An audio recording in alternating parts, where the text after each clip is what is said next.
Hi friends, quick and easy peanut powder చూద్దామా. కావలసినవి peanuts, roasted peanuts, garlic, dried chilli and salt.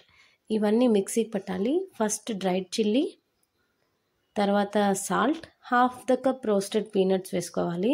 Second half second time వేసుకోవాలి. ఇవి కొంచెం fine powder లాగా grind చేసిన తర్వాత సెకండ్ హాఫ్ వేసుకునేటప్పుడు అది కొంచెం కోర్స్ గ్రైండ్ చేయాలి. ఎందుకంటే పీనట్స్ తినేటప్పుడు కొంచెం పంటికి తగిలితే టేస్టీగా ఉంటుంది కాబట్టి ఇఫ్ యూ డోంట్ లైక్ మీరు ఫైన్ పౌడర్గా చేసుకోవచ్చు.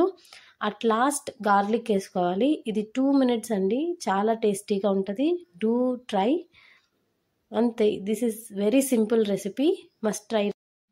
ఈ పౌడర్ మెయిన్గా పప్పన్నంలోకి లేదంటే ఏదైనా పౌడర్స్ చపాతీ పూరీలోకి లేదంటే ఏదైనా కర్రీ లేనప్పుడు చాలా టేస్టీగా ఉంటుంది. మస్ట్ ట్రై రెసిపీ అండి.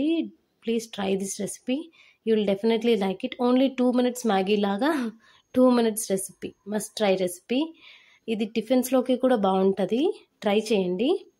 Thank you. Please share and subscribe to my channel. Thank you.